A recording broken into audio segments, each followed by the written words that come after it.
Welcome, everybody. This is the fourth webinar in our 4-webinar series as we approach our environmental days of service in Rotary District 6220, 6250, and 6270. So I'm Karen Hebert, District Governor for 6250, and I welcome you on behalf of Lisa and Sridhar and all the fine Rotarians in Wisconsin, the Michigan's Upper Peninsula, and our own little slice of Minnesota across the beautiful Mississippi from La Crosse.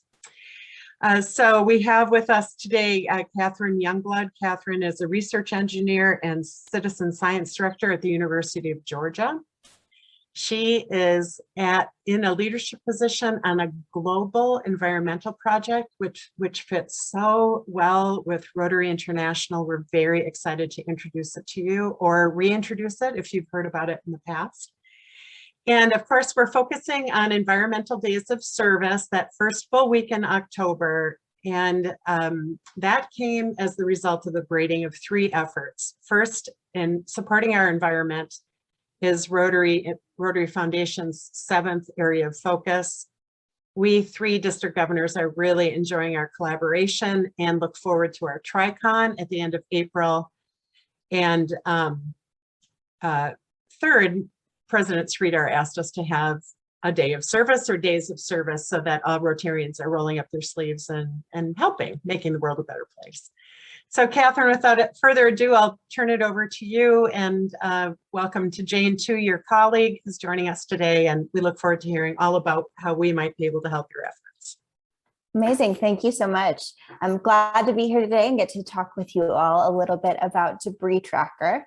So I'll start from the beginning. Debris Tracker was started in 2010, so we've been around quite a while. Originally, it was developed as a partnership with the University of Georgia and the NOAA Marine Debris Program. And we really expanded since then to focus on plastic pollution and debris in river systems and inland areas. So definitely very applicable to where you guys are located. And basically, the app is a tool to collect geospatial data on litter. So we have people around the world who are collecting data and contributing data to a global open database on plastic pollution, which really helps us build this bigger picture of what this issue looks like. Let me see if I can get my slide to go. There we go. All right, so just a little bit of background on plastic pollution before we jump into the details of the project. So plastic is obviously something we all use every day. It's a very, rapidly developing, rapidly evolving space, and it's something that is really increasing how much we're using it. Find it in more and more products. I'm sure if you've ever tried to count the number of plastic items you touch in a day, it becomes really kind of overwhelming how many products it's used in. And based on estimates, so this is a paper that was published in 2015, and it used estimates of how much plastic was being generated in cities near the coast, and then how much of that was mismanaged to come to a number that probably a lot of people have heard before. It's kind of the buzzy headline around plastic pollution, that there are 8 million metric tons of plastic waste that are going into the ocean every year. And that was a number based on 2010 numbers. And so that number has likely increased since then, although there have also been some mitigation efforts that are hopefully helping to decrease that. But at the same time, we're also seeing a lot more usage. But again, this initial estimate is based on what was happening in coastal areas. So one of the big data gaps that we're hoping to help fill with Debris Tracker is what's also happening more upstream. So with Debris Tracker, we have, again, this geospatial data collection happening all around the world. So it's both, coastal areas and inland areas. And to date, we have now it's pushing 5 million actually. So we're rapidly, this database has really been growing. It took us about 10 years to get to 1 million items. And in the past couple years, it's really exploded how many people are using it. And so we have 90 different countries around the world that have had data collection with now really close to 5 million items logged. And each item, when you use the app, has a unique geospatial coordinate. So a unique point of where that was found and what time. So it's really rigorous, high quality scientific data. And all of that data is openly available, which is really powerful for research, for advocacy, for education.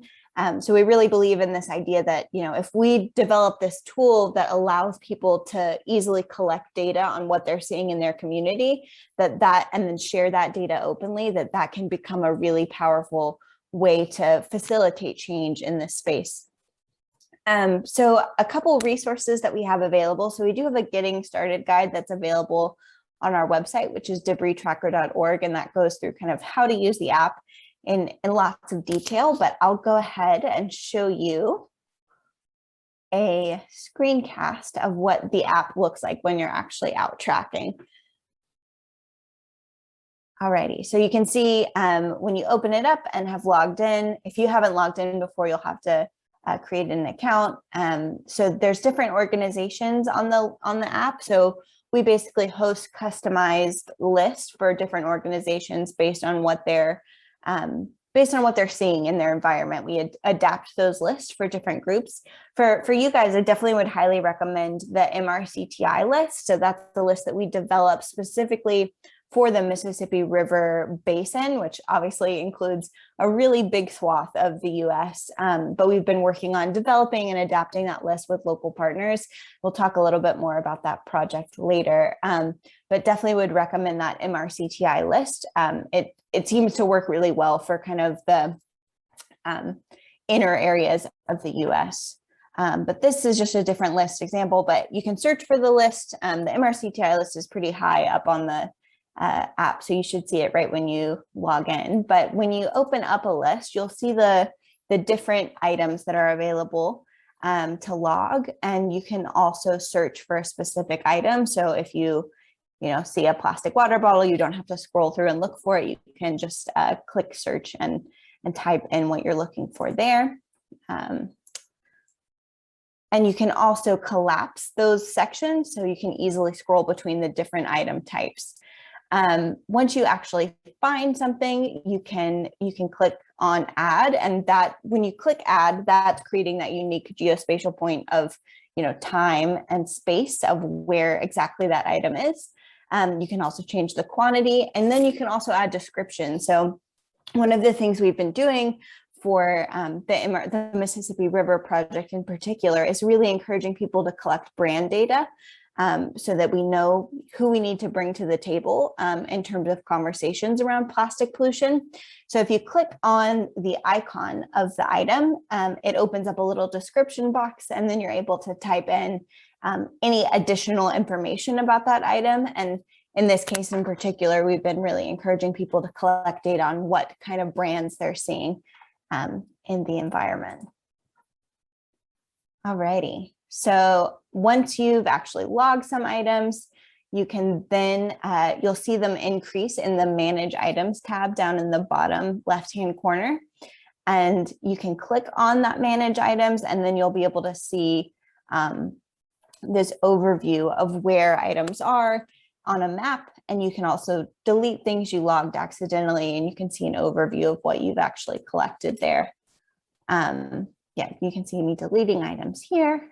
And then when you're ready, you can click continue, and it will take you, oh wait, I forgot about the settings. Okay, so first, settings have some other options, including, let me go back here, including you can switch the organization, you can change your total distance from miles to kilometers, and you can also select projects. So that feature is pretty fun in terms of we have different projects that basically you can add your own custom projects. So this is kind of a cool way to tag data with particular groups. So you can create projects we've had people do it for classrooms, for particular cleanup events, for different clubs and organizations.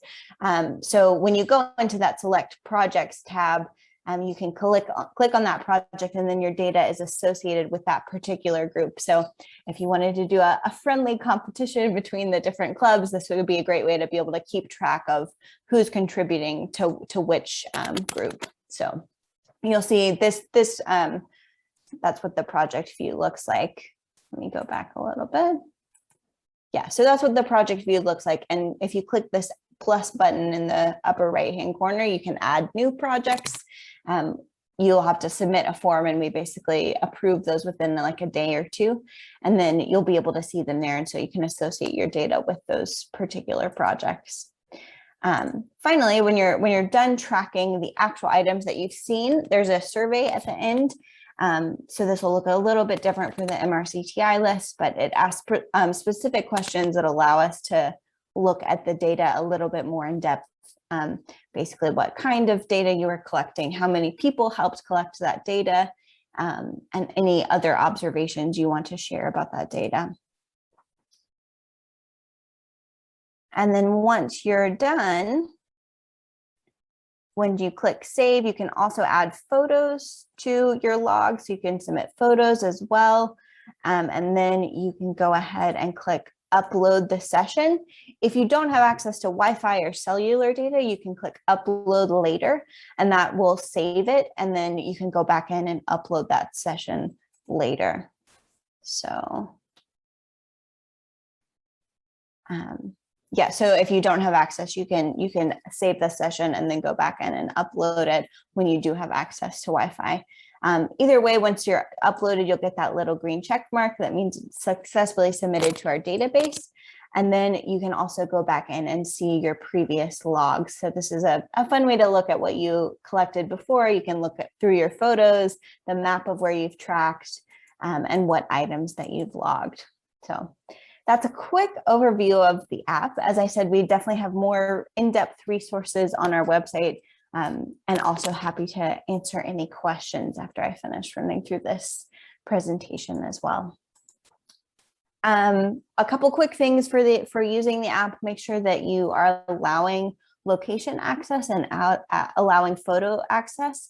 If you're on an iPhone, set the location access to allowing for precise location. If you're on an Android, this is called high quality GPS, I believe.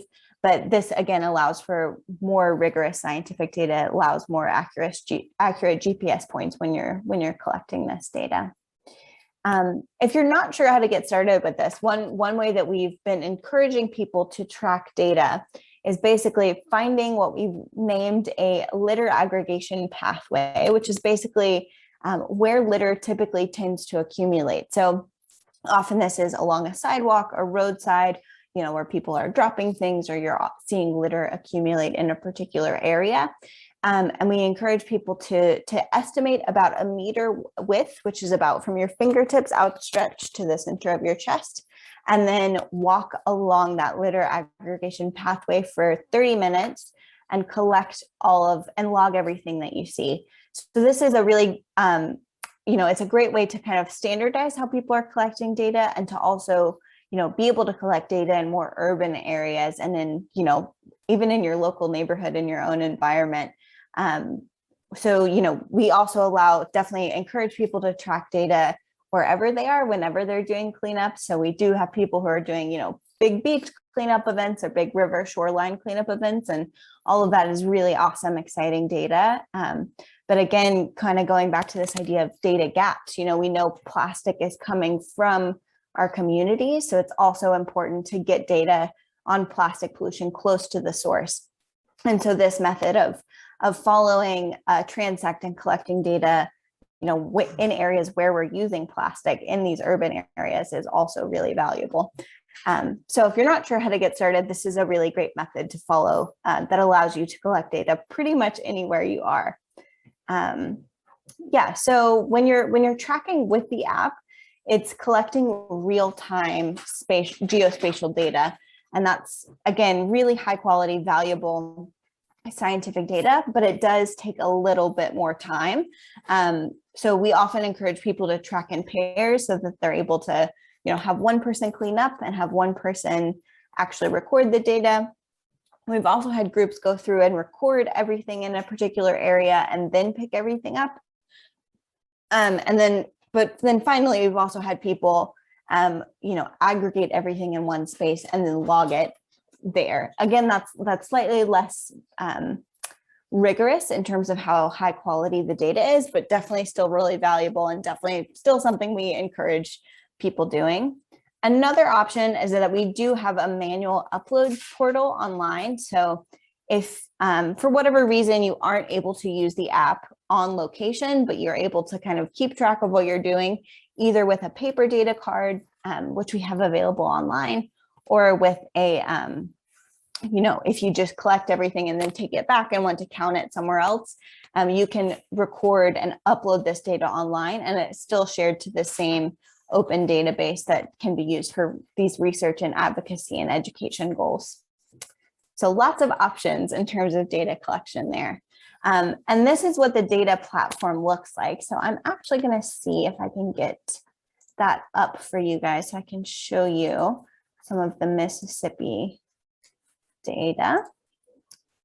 All right, so here we go. So this is the platform from the Mississippi River Project. So we did a pilot initiative of this project in April and had a month of data collection, but have been really happy to have groups continue collecting data since then. And we're really building, I think, a really robust database of what is happening along the Mississippi River and in the broader Mississippi Basin. So lots of people collecting data, although you can see we don't have a ton happening in Wisconsin. And so, yeah, in total, we've logged 83,000 litter items with this project so far, which is really, really impressive. I'll also show you what it looks like. Let's check out one of our pilot cities, Baton Rouge. You can zoom in, look at what's happening in a particular area, so you can see kind of what those transects look like. And then we can click on particular items as well and see what was logged and when it was logged. You can also see this breakdown here of different types of items. So you can see the majority of what has been logged so far is definitely plastic, but we do have people logging other items as well, which is great to be able to compare, in terms of really making sure our assumption that plastic is one of the biggest problem items is grounded scientifically in what we're actually seeing in the data.